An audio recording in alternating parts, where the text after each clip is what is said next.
Hi, I'm Lisa Hostetler-Brown, and this is Legally Speaking with LawyerLisa. Today we're going to talk about I love you wills or mirror image wills. If you've done some pretty basic estate planning in the past and you're married, your will may say something like, all to my spouse and then to my children per stirpes. That's a pretty basic estate plan.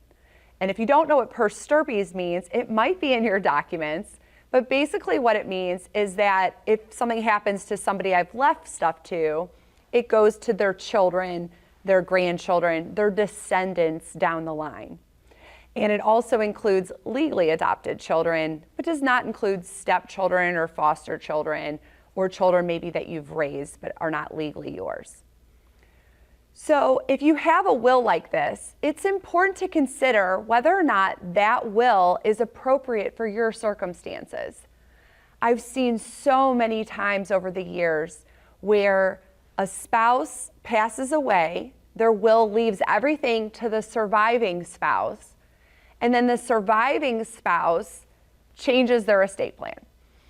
Or they get remarried and now those assets are subject to a share for a future spouse. Because we do have laws that say you can't quite cut out your spouse unless you do certain things. So by default, spouses do get stuff.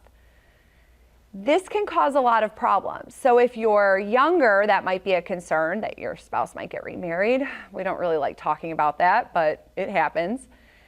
And it's also a concern, and especially a concern, if you are a blended family.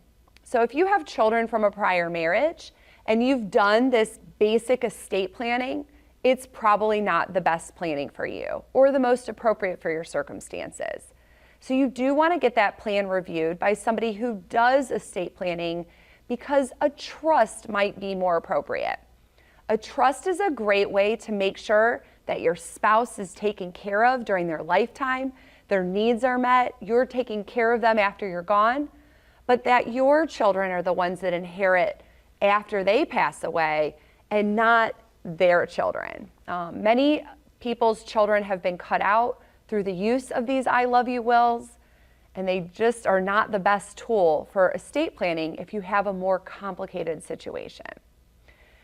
You also want to pair all of this with proper ancillary documents, such as a financial power of attorney, healthcare power of attorney, and a pour-over will if you're doing a trust. If you want some more information about this, we do have information on our website, and we would love to discuss this with you if we can be of service. I'm Lisa Hostetler-Brown, and this is Legally Speaking with LawyerLisa.